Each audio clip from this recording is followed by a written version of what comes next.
हूं आपके साथ पलक शर्मा। वक्त हो गया है उत्तर प्रदेश उत्तराखंड की बड़ी खबरों का, तो आइए रुक करते हैं इन प्रमुख खबरों की ओर, जहां पहली खबर सीतापुर से है। अतिक्रमण के खिलाफ प्रशासन का बड़ा एक्शन, कैची पुल पर भारी फोर्स के साथ शुरू हुई कार्रवाई। सिटी मजिस्ट्रेट मीनाक्षी पांडे और एसडीएम ने संभाला है मोर्चा। अवैध निर्माण हटाने की सूचना पर भूमाफियाओं में खौफ का माहौल देखने को मिला है। सीतापुर शहर के कैची पुल के पास का पूरा मामला बताया जा रहा है, जहां पर अवैध निर्माण हटाने की सूचना पर भूमाफियाओं में खौफ का माहौल देखने को मिला है और साथ ही सिटी मजिस्ट्रेट मीनाक्षी पांडे और एसडीएम ने वहां पर मोर्चा पहुंचकर संभाला है। कैची पुल पर भारी फोर्स के साथ शुरू हुई है कार्रवाई और अतिक्रमण के खिलाफ प्रशासन का बड़ा एक्शन भी जारी है। आपको बता दें, सीतापुर में कार्रवाई की जा रही लगातार, जहां पर अवैध निर्माण को हटाया जा रहा।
सीतापुर में सड़क हादसे में घायल बुजुर्ग महिला की इलाज के दौरान मौत हो गई। तेज रफ्तार ऑटो ने सड़क पर बुजुर्ग महिला को मारी थी जोरदार टक्कर। अस्पताल ले जाने पर बुजुर्ग महिला की मौत हो गई। बुजुर्ग महिला की मौत हो जाने के बाद परिवार में मातम का माहौल। जनपद के कोतवाली देहात इलाके का पूरा मामला। नाम है आपका? प्रकाश जी, कौन खत्म हुआ, क्या हुआ था? माता जी हमारी खत्म। क्या नाम था उनका? जगदेई। कैसे मौत हुई इनकी? ऑटो से थी? ये ऑटो से थी? हाँ,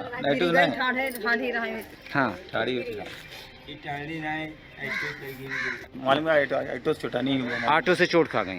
कहाँ पे हुआ ये गांव में हुआ। कौन सा गांव? अकबरपुर कला। अकबरपुर कला, थाना कोतवाली देहात। हाँ, वहीं खत्म हो गई थी अस्पताल में? अब खत्म तो यहीं। खबर जौनपुर से है, जहां द्वार पूजा के दौरान बाराती और घराती पक्ष में जमकर मारपीट हो गई। विवाद इतना बढ़ गया कि लाठी डंडे चले और साथ ही शादी समारोह में अफरा तफरी मच गई। घटना में दोनों पक्षों के करीब 10 लोग घायल हो गए हैं, जबकि दूल्हे की गाड़ी समेत 2 वाहनों में ताबड़तोड़ कार्रवाई हुई। और साथ ही आपको बता दें, घायलों में हर्षित मिश्रा, ब्रह्मदेव मिश्रा, गोली दुबे, गणेश मिश्रा और अर्जुन मिश्रा शामिल है। सभी का इलाज भदोही के निजी अस्पताल में कराया जा रहा। रामपुर थाना क्षेत्र के सिगवन गाँव की पूरी घटना।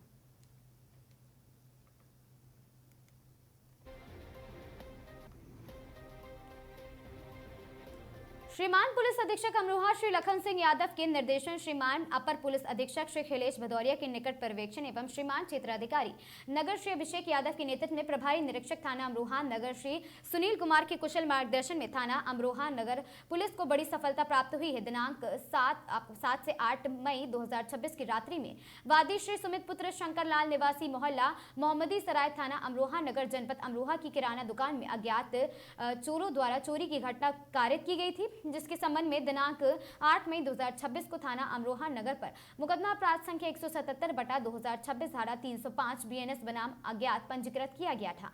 घटना को गंभीरता से लेते हुए थाना अमरोहा नगर पुलिस द्वारा तत्काल प्रभाव से टीम गठित कर सीसीटीवी फुटेज और सूचना एवं स्थानीय जानकारी के आधार पर त्वरित कार्रवाई करते हुए मात्र 4 घंटे के भीतर घटना का सफल अनावरण कर प्रकाश में आए 2 अभियुक्तों को गिरफ्तार किया गया था।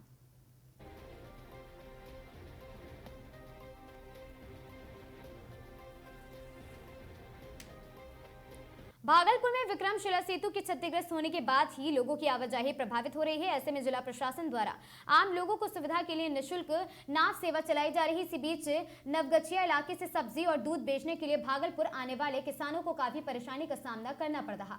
किसानों की समस्याओं को देखते हुए जिला पदाधिकारी डॉक्टर नवल किशोर चौधरी ने विशेष व्यवस्था करने की घोषणा की है और जिलाधिकारी ने बताया कि सुबह के समय किसानों के लिए 2 बड़ी नाव चलाई जाएंगी, जिससे किसान आसानी से अपनी सब्जी और दूध लेकर भागलपुर आ सके और खास बात यह है कि वहां नाव सेवा पूरी तरह निःशुल्क रहेगी। जिला प्रशासन की इस पहल से किसानों की बड़ी राहत उनको मिलने की उम्मीदें जताई जा रही हैं।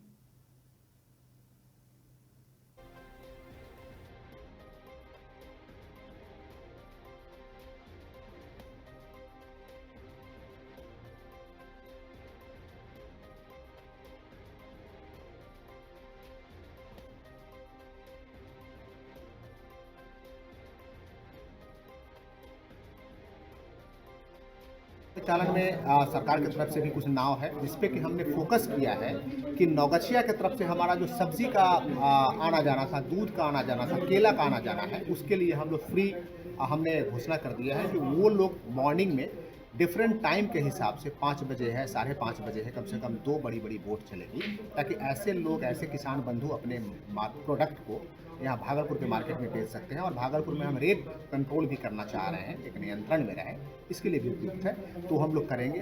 और इधर से भी फिर उसी तरीके से हम लोग 2 नाव को रखेंगे जो कि नौगछिया के मार्केट को सैचुरेट कर सके। एक दूसरा है कि बहुत सारी संख्या में अभी देख रहे हैं कि क्रूज ऑपरेटर्स को भी हम लोगों ने अलाउ किया है और दर का निर्धारण हम लोगों ने फिक्स कर दिया है कि 50 रुपये प्रति व्यक्ति है, बाइक का भी रेट फिक्स कर दिया है, साइकिल का भी रेट फिक्स कर दिया है, तो कहीं कोई असुविधा नहीं है और लोग सामान्य गति से आप जा रहे हैं। तो सभी जगहों पे हमने एम्बुलेंस है, पीने का पानी है, शौचालय है, साफ सफाई है, कंट्रोल रूम है, ये सब सुविधाएं मुहैया कराया गया है।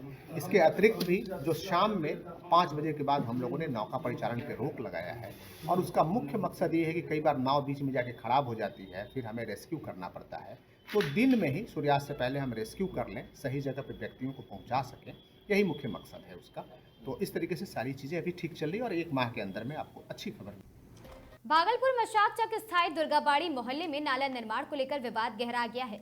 स्थानीय लोगों ने मेयर और नगर निगम प्रशासन को आवेदन देकर निर्माण कार्य पर आपत्ति जताई। उनका आरोप है कि बिना उचित योजना के नाला बनाया जा रहा है, जिससे भविष्य में जल जमाव की स्थायी समस्या बढ़ सकती है। हालांकि संवेदक पीयूष कुमार ने सभी आरोपों को निराधार बताया और उन्होंने स्पष्ट किया है कि नगर निगम में प्राप्त वर्क ऑर्डर और साथ ही निर्धारित मानकों के अनुसार ही निर्माण कार्य कराया जा रहा। संवेदक का कहना है कि कुछ लोग बेवजह कार्य में बाधा डालकर विकास कार्य रोकने की कोशिश कर रहे हैं। स्थानीय लोगों का कहना है कि नाले में लगाए जा रहे मटेरियल गड़बड़ है और नाले का निर्माण नगर निगम के द्वारा सही ढंग से कराया जाए, जिससे भविष्य में भी जल जमाव की समस्या बढ़ सकती है। नगर निगम हम लोगों के आवेदन पर संज्ञान लेकर ही कार्रवाई करे।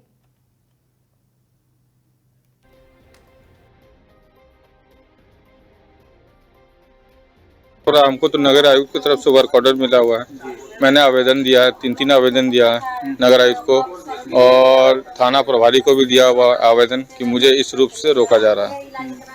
ये लोग कहने का मतलब है कि वो जाम हो जाएगा आगे जाकर। अब ये तो मुझे पता नहीं ना था, टेंडर पास करने से पहले ओपन टेंडर था, मैंने तो ओपन टेंडर गिराया है, विभागीय तो काम नहीं किया है। काम में बाधा उत्पन्न हो रहा है। जी, काम में बाधा उत्पन्न जी, जी, और सूचना दी है जी, और नाम के साथ सूचना दिए हुए हैं जो बाधा दिया जा रहा है। प्रॉब्लम यही है कि इधर से पानी का निकासी नहीं है, नाला का पानी किधर जाएगा, वो तो इसी में जमा होगा और जमा होकर हम ही लोग का घर के सामने से डैमेज होकर रोड में निकल जाएगा, तो उसमें से हम लोग को कीड़ा मकोड़ा सब जो रहेगा तो हम ही लोग का दिक्कत है ना। तो नाला का निकासी अगर नहीं है तो हम लोग नाला कैसे बनने दें। कहाँ आवेदन दिए आप लोग? हम लोग दिए हैं, मेयर के पास दिए हैं और ये नगर आयुक्त को दिए हैं। क्या बोली मेयर साहिबा? मेयर साहिबा बोले कि कल हम लोग गए थे, बोला ठीक है आप लोग आज जाइए और हम कल से उसका कार्रवाई करेंगे, हम भेजेंगे, देखेंगे तो करेंगे। क्या नाम है आपका? स्निग्धा घोष। यही हो रहा है कि इधर से अगर नाला बनेगा तो उधर का आके क्रॉस जो है ना, वो क्रॉस निकासी नहीं है पानी का, तो फिर पानी कहाँ जाएगा? किसी के घर का पानी निकल के हमारे घर पे जमा होगा तो ये तो ठीक बात नहीं ना है। हमें तो म्यूनिसिपैलिटी में टैक्स देते हैं ना, तो किसी के घर के निकाल के पानी हमारे घर पे कैसे आप जमा करिएगा? उसका निकासी होना ना चाहिए। लेकिन जब उधर क्रॉस नाला ही ऊंचा है तो फिर कैसे निकलेगा? रोक लगाने का मांग कर रहे हैं। हाँ, यही कि नहीं बनना चाहिए।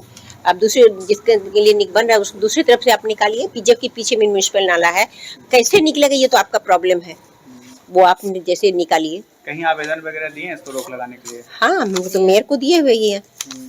4 एप्लीकेशन भागलपुर सचिव जिला विधिक सेवा प्राधिकरण भागलपुर रंजीता कुमारी के द्वारा चैम्बर में प्रेस वार्ता कर जानकारी दी गई। साथ ही राष्ट्रीय विधिक सेवा प्राधिकरण नई दिल्ली एवं बिहार राज्य विधिक सेवा प्राधिकरण पटना के निर्देशन के आलोक में व्यवहार न्यायालय भागलपुर में 9 मई को राष्ट्रीय लोक अदालत का आयोजन किया जा रहा है। साथ ही नवगछिया एवं कहलगांव में भी राष्ट्रीय लोक अदालत लगेगी। राष्ट्रीय लोक अदालत द्वितीय का आयोजन किया जा रहा है। इस बार के लोक अदालत में भागलपुर में 22, नवगछिया में 7, कहलगांव में 2 और बेंच बैठाने का निर्धारण हुआ है। और साथ ही 22 बेंच में से ये 5 चालान जरूरत पड़ने पर बेंच बढ़ाया जा सकता है। नवगछिया एवं कहलगांव को भी कहा गया है जरूरत पड़ने पर चालान की बेंच बढ़ाएं। इस बार चालान की बेंच जो भी है जिला स्कूल में बैठाए गए। जिला स्कूल में ही सारी व्यवस्थाएं की गई हैं।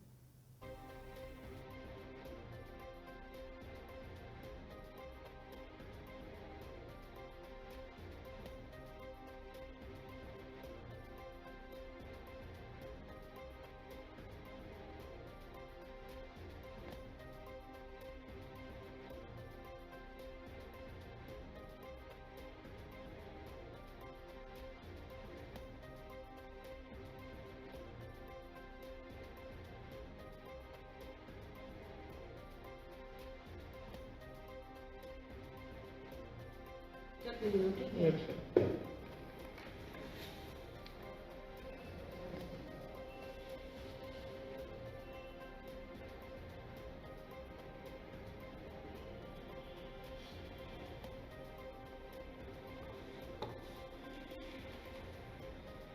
मैम, कल आज का प्रेस कॉन्फ्रेंस का क्या?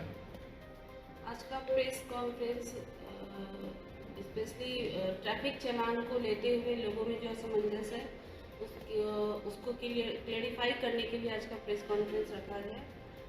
और आज के प्रेस कॉन्फ्रेंस में मैं सभी भागलपुर वासियों को ये बताना चाहती हूँ कि भागलपुर में ट्रैफिक चालान के लिए 5 बेंच और नवगछिया में एक अलग बेंच की स्थापना की गई है और ज़रूरत पड़ने पे बेंचेस की संख्या और बढ़ाई जाएगी। जैसा हम लोग अनुमान लगा रहे हैं भीड़ को देखते हुए और केसेस यहाँ पर 3 लाख से ज़्यादा पेंडिंग है चालान से रिलेटेड, तो हम लोगों ने ये जिला जज साहब ने ये डिसाइड किया है कि जैसी आवश्यकता पड़ेगी हम लोग बेंचेस को तुरंत बढ़ाएंगे ताकि लोगों को असुविधा ना हो।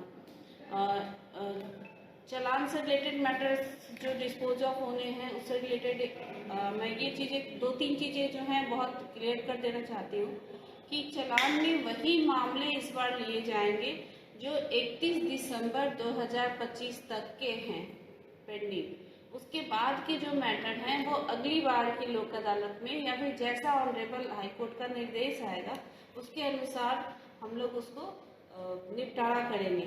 बट इस बार के लोक अदालत में 31 दिसंबर 2025 तक के ही जो मैटर है वो टेकअप किए जाएंगे।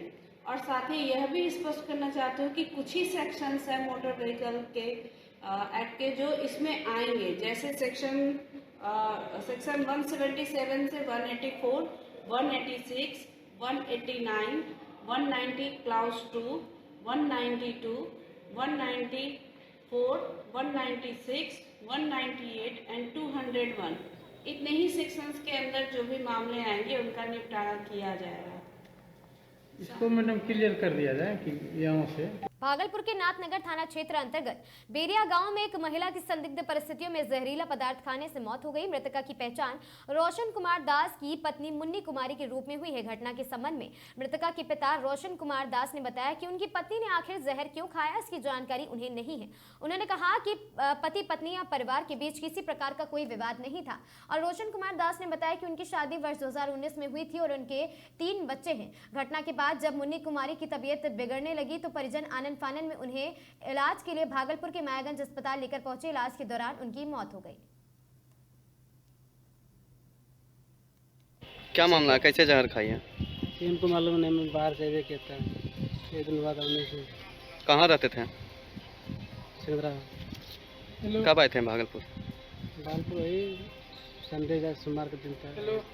उसके बाद क्या कहानी हुआ? उसके बाद यही इसके मन में क्या चल रहा था। रात में खा लेते हम लोग, देखे मुँह में लगा हुआ था। हम लोग डॉक्टर के पास लेकर आए थे। ऐसे खाली जगह इसके मन में क्या चल रहा इसका मन का बात थोड़ी मुझे जानने की। आपसे लड़ाई उड़ाई भी हुई? नहीं, कुछ पारिवारिक विवाद या पैसे वैसे का कुछ डिमांड या कहीं और भी मतलब कोई बातचीत ऐसा कुछ नहीं लेकिन फिर भी जगह खा ले शौक से जो भी उसका मन में जो है शौक से ऐसे खाया होगा। क्या नाम है क्या नाम उसका? क्या नाम मुन्नी कुमार नाम। कहाँ घर पड़ता है? मानपुर। पूरा एड्रेस होता है मानपुर थाना गोराडी जिला भागलपुर। आपका नाम? रोशन कुमार का। आप क्या करते हैं? मजदूरी कर। कहाँ? एक जहाँ सिकंदराबाद दिल्ली जहाँ मिलता है वहाँ। ठीक है। तबीयत खराब था हमारा बच्चा। क्यों तबीयत खराब हुआ था? अब ये मालूम नहीं सर कैसे तबीयत खराब हुआ। ऑपरेशन कराए थे पहले। 22 तारीख को क्या हुआ था आपको कैसे पता चला? वो को बच्ची एक तो लड़की था उनका नानी से वही फोन किया था बच्चा था। क्या फोन किया? कि तबीयत खराब हो गया है। क्यों खराब हो गया? अब उतना बात नहीं कहा हम क्या बोलें। आप कौन हैं? पिताजी। क्या नाम हुआ आपका? रामविलास दास। पति है। भागलपुर में समीक्षा भवन में आपको बता दें कि वरीय पुलिस अधीक्षक की अध्यक्षता में क्राइम मीटिंग आयोजित की गई। बैठक में अनुमंडलीय पुलिस पदाधिकारी, सभी पुलिस उपाधीक्षक और साथ ही थाना प्रभारी सहित पुलिस विभाग के सभी लोग वहां पर मौजूद रहे। और साथ ही आपको बता दें कि विभाग की कई विभिन्न शाखाओं के अधिकारी मौजूद रहे। क्राइम मीटिंग के दौरान अपराध नियंत्रण विधि व्यवस्था, लंबित कांडों के निष्पादन और साथ ही अभियोजन कार्यों की विस्तार से समीक्षा की गई।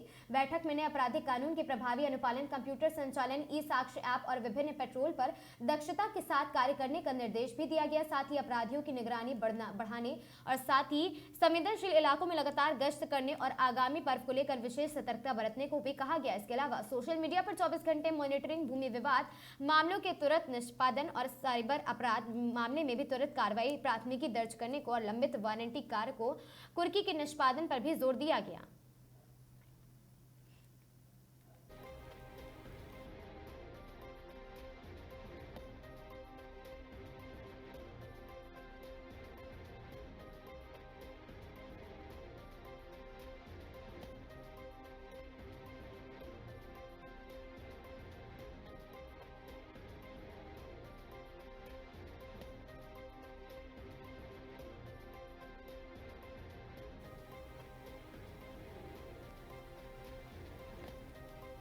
भागलपुर निश्चय 3 से बढ़ेगा अपना बिहार के अंतर्गत सबका सम्मान जीवन आसान अंतर्गत के लगभग 70 आम जनों के आवेदन पर सुनवाई जिलाधिकारी भागलपुर डॉक्टर नवल किशोर चौधरी द्वारा समीक्षा भवन में की गई, जिसमें लंबित पेंशन और साथ ही जमीन विवाद से संबंधित मामले शामिल थे। सभी जिला स्तरीय, प्रखंड स्तरीय, अंचल एवं थानों में एवं अन्य सभी अधिकारियों ने अपने अपने कार्यालयों में सबका सम्मान जीवन आसान के तहत अपने विभाग से संबंधित विषय पर आम जनों को शिकायतों की सुनवाई। इस अवसर पर आम जनों ने शिकायतों का पंजीकरण किया तथा उन्हें प्राप्ति रसीद की गई और साथ ही उसके बैठने की व्यवस्था के साथ शुद्ध पेयजल तथा शौचालय की सुविधा भी सभी कार्यालयों के समीप उपलब्ध कराई गई है।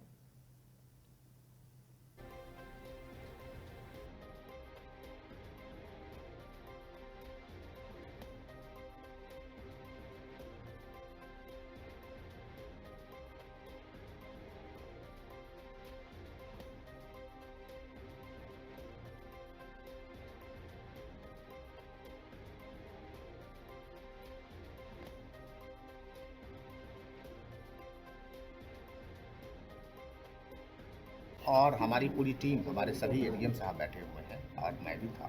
तो हमारा मकसद रहता है, मेरी पूरी टीम का मकसद रहता है कि यदि कोई व्यक्ति आए तो यहाँ से संतुष्ट होकर जाए और उनके जो समस्या है वहाँ हम लोग निदान करने का प्रयास करें।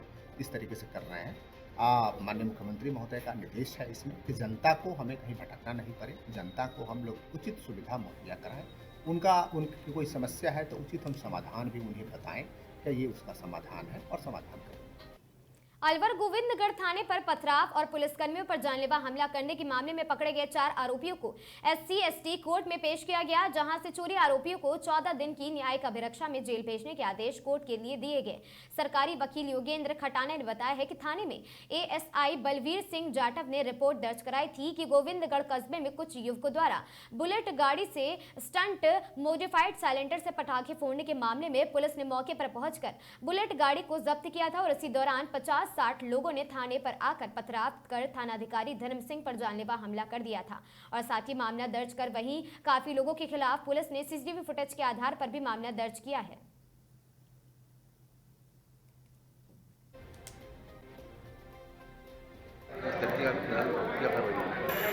देखिए 7 तारीख को गोविंदगढ़ थाने में परिवादी ASI बलवीर जाटव के द्वारा FIR दर्ज करवाई गई, जिसके तहत उन्होंने बताया कि दिनांक 6/5/26 को ये लोग रात के 10-10:15 बजे साइलेंसर वाली जो बुलेट मोटरसाइकिल वगैरह होती है पटाखे फोड़ती हुई जा रही थी। तो चेकिंग के दौरान उन्होंने एक मोटरसाइकिल को डिटेन किया, जिसको लेकर वो थाने पर आ गए। तभी उसके रिएक्शन में लगभग 50-60 लोग इकट्ठे होकर थाने पर हमला कर दिया, पथराव किया, जिससे सरकारी वाहन के साथ में भी तोड़फोड़ हुई। थानाधिकारी ASI कई पुलिसकर्मियों के चोटें आई। तो इस बात को लेकर के मुकामी पुलिस के द्वारा 4 लोगों को डिटेन किया गया है, जिनको आज न्यायालय SC/ST में, जिसकी पीठासीन अधिकारी श्रीमती अनीता सिंधल जी हैं, के समक्ष पेश किया गया है।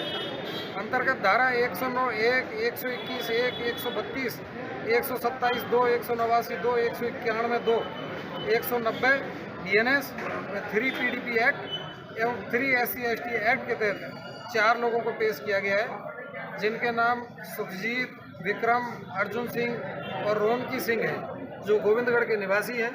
चारों को न्यायालय ने 21/5/2026 तक के लिए जेसी रिमांड के आदेश किए हैं।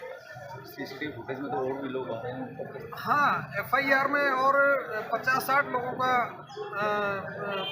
लोगों का हवाला है। हमला करने वाले लोग 50-60 लोग थे, जिनमें कई लोगों को नामजद भी कर लिया गया है। CCTV footage, camera, video photography के मार्फत से पुलिस इन्वेस्टिगेशन करे। जो भी उसमें शामिल लोग होंगे उनको मुकामी पुलिस निश्चित रूप से सही और उचित कार्रवाई करेगी।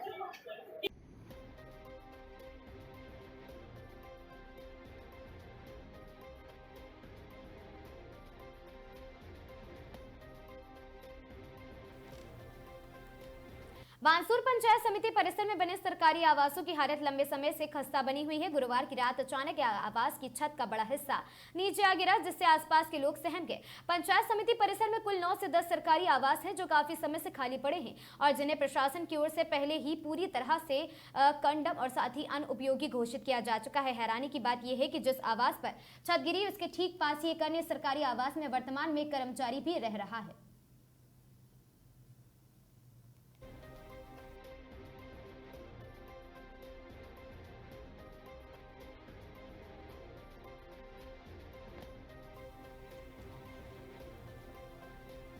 चित्तौड़गढ़ शहर का कोतवाली पुलिस ने लगातार मंदिर चोरियों का पर्दाफाश करते हुए बड़ी सफलता हासिल की है। दुर्ग स्थित मल्लीनाथ जैन मंदिर सहित कैलाश नगर के रामेश्वर महादेव मंदिर और साथ ही चामटी खेड़ा के द्वारकाधीश मंदिर में हुई चोरियों का खुलासा करते हुए पुलिस ने 5 आरोपियों को गिरफ्तार किया है।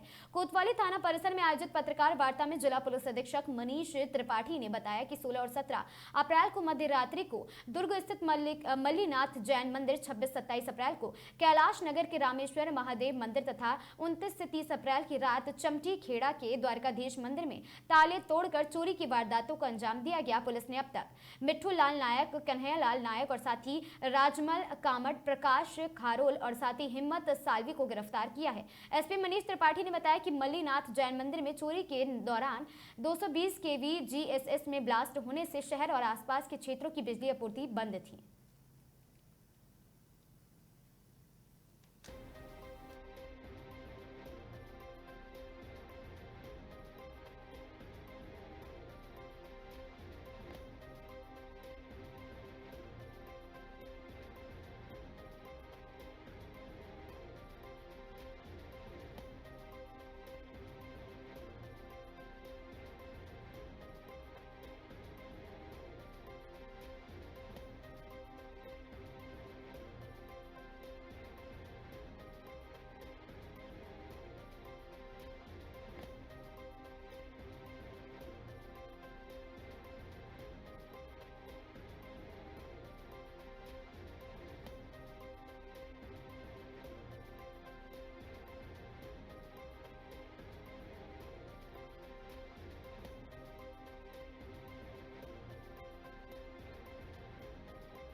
इसमें सबसे इम्पोर्टेंट बात ये थी कि इसलिए हमारे लिए बहुत बड़ा चैलेंज था कि इस मंदिर में ना तो CCTV अंदर फुटेज था, बाहर 2 चौकीदार थे जो सो रहे थे, उनके रहते हुए चोरी हुई। तो ये बहुत बड़ी शर्मनाक स्थिति थी उस मंदिर प्रशासन के लिए, और हमारे लिए उतना ही बड़ा चैलेंज था। तो मैं मेरी टीम को इस बात की बधाई जरूर दूंगा कि उन्होंने बहुत अथक प्रयास किया। तो उन्होंने इस चीज़ को, ये बिल्कुल ब्लाइंड चोरी थी जो बहुत कठिन चोरी थी, और इससे हमारी प्रतिष्ठा जुड़ी हुई थी, जो आई होप कि ठीक हुई होगी। अभी इस समय 4 लोगों को 5 लोगों को हम ले आए हैं और हम उनको आज पर अरेस्ट कर रहे हैं 5 लोगों को। इसके अलावा ग्रुप और भी हैं इसमें। अभी स्टेप 1 है ये, इसके बाद भी हम आगे बढ़ रहे हैं। जी, इस पे हम काम कर रहे हैं। अभी जो चोरियां उन्होंने बताई हैं उसके आधार पे हमारे लिए सबसे ज़्यादा इम्पोर्टेंट थी, क्योंकि शहर के अंदर एक लगातार सीरीज़ ऑफ न्यूज़ आई कि मंदिरों को सुरक्षा बहुत इम्पोर्टेंट थी और मंदिरों की सुरक्षा में भेद हो गया था। तो मेरा आप सभी के माध्यम से सभी से रिक्वेस्ट भी है कि हमें मंदिरों की सुरक्षा और बढ़ानी चाहिए, न केवल वहाँ चौकीदार रखने चाहिए, CCTV सबसे हमारा रिक्वेस्ट रहेगा। हमें उनकी सुरक्षा के प्रबंध करने चाहिए, क्योंकि कई बार असामाजिक तत्व उनके साथ तोड़फोड़ भी कर देते हैं, चोरी भी उसी का परिणाम है। तो ये वो मंदिर थे जहाँ पर अनअटेंडेड थे। यहाँ पर मेरी आपके माध्यम से सबसे अपील रहेगी कि आप उनकी सुरक्षा प्रबंध करवाएं, CCTV कैमरे लगाएं। जब आप बताएंगे शुरू सर, किस तरह का मामला है, क्या घटनाक्रम और किस तरह का रहेगा?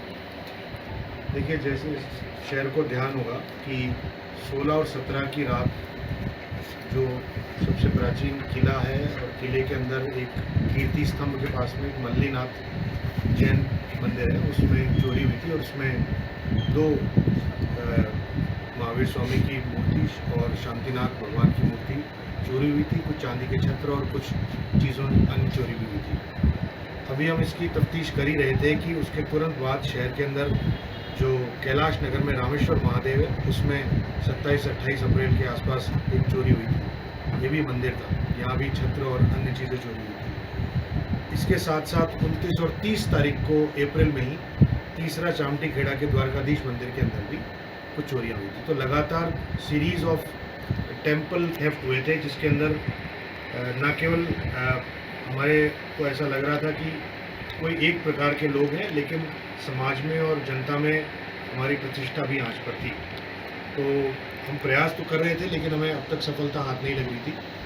लेकिन सबसे इम्पॉर्टेंट बात ये थी और सबसे कठिन बात ये थी कि 16 और 17 की रात को पूरे शहर की पूरी बिजली गुल हो गई थी, क्योंकि एक बहुत बड़ा मेजर इलेक्ट्रिसिटी फॉल्ट हो गया था। तो पूरे शहर के CCTV कैमरे और एक रोड लाइट, पूरी रोड लाइट, सब कुछ शट डाउन हो गया था और पूरा शहर जो था वो उस रात घुप अंधेरे में था। तो हमारा जो इन्वेस्टिगेटिव प्रोसीजर था वो बिल्कुल बाधित हो गया और हमारे पास में 0 लीड से हमने शुरू की। तो 0 लीड का मतलब ये है कि ना तो हमारे पास कोई फुटेज थे, ना कोई टेक्नोलॉजिकल सपोर्ट था। तो फिर हमारी टीम्स को फिर हमने इस पर बार हमने इस बात पर मंथन किया कि हम इसको किस प्रकार से वापस शुरू करते हैं। तो लगभग इसलिए हमको इसको खोजने में थोड़ा समय भी लगा, लेकिन सौभाग्य की बात यह है पुलिस के लिए कि हमारी टीमों ने इंच दर इंच एक आदमी से जो एक्चुअल ट्रेडिशनल पुलिसिंग के जो तरीके होते हैं, जिसमें मुखबिरों से बात करना, receiver of the stolen properties से भी बात करना, कौन लोग खरीदते हैं ऐसी चीज़ें, कौन लोग आजकल कहाँ घूम रहे हैं, तो ये करते करते जब हम खोज रहे थे तो कुछ हमको एक व्यक्ति का पता लगा जो एक जगह पर उसका टिपिकल मूवमेंट होता है। वो आता है रात के अर्ली मॉर्निंग आवर्स में और फिर वो दिन भर वहाँ पर रहता है और फिर रात को गायब होता है। तो जब हम ट्रैक डाउन कर रहे थे कि उस रात कौन से आदमी कहाँ मूव कर रहे हैं और कहाँ जा रहे हैं, कहाँ आ रहे हैं, तो उसमें एक ग्रुप ऑफ लोगों का जब हमको पता लगा, फिर हमने उनको बहुत ही सीक्रेटिवली उनका पीछा किया, उनका आना जाना, उनके साथियों को पता लगा। तो हमें पता लगा कि एक कॉमन आदमी और विभिन्न कॉम्बिनेशंस के साथ में वो विभिन्न मंदिरों में जा रहे हैं। वहाँ पर विभिन्न प्रकार के लोगों से अलग अलग ग्रुप्स में, कभी इस मंदिर में उन्होंने ये किया, इस मंदिर में हुआ, तो ऐसे करते करते हम उसको डेवलप करते गए। इस डेवलपमेंट के दौरान में हमारे पास में काफ़ी लोग ने हमको कुछ छोटी छोटी सूचनाएं भी दी। बहुत ही बारीक लोगों के हमारे सहयोग हमको मिला है, जिसमें उनके किसी एक रात में किसी एक आदमी को किसी एक स्थान पर देखा गया और धीरे धीरे जब हम देख रहे थे तो हमें कुछ ऐसे व्हीकल मिले जिनकी लोकेशन उस रात भी वहाँ थी जहाँ लोगों ने बताया और उसके कुछ दूरी इलाके में भी थी। तो इस प्रकार से हमने कड़ी से कड़ी जोड़ते हुए लगभग आज 8 तारीख तक हम इस चीज़ को कर पाए और इस पर न केवल आप सभी का सहयोग हमको मिला, स्थानीय लोगों को बहुत सहयोग मिला और हमारे पास में अब इस समय पूरी सूची है किस ग्रुप ने किस मंदिर में चोरी की और वहाँ से क्या क्या सामान, लगभग हम सामान रिकवरी कर चुके हैं और कुछ सामान जो है वो हम अभी अरेस्ट में उन लोगों ने अपनी लोकेशंस बताई हैं उसमें हम रिकवर कर रहे हैं। इसके अलावा जिन लोगों ने इस चोरी के माल को खरीदा है उनको भी इसमें मुलजिम बनाने वाले हैं। जिन लोगों ने इन शातिर ग्रुप ऑफ पीपल को शरण दी है या इन स्थानीय लोगों ने उनकी मदद करी है, उनको ठहराया है, उनके विरुद्ध भी में हम आवश्यक नियमानुसार।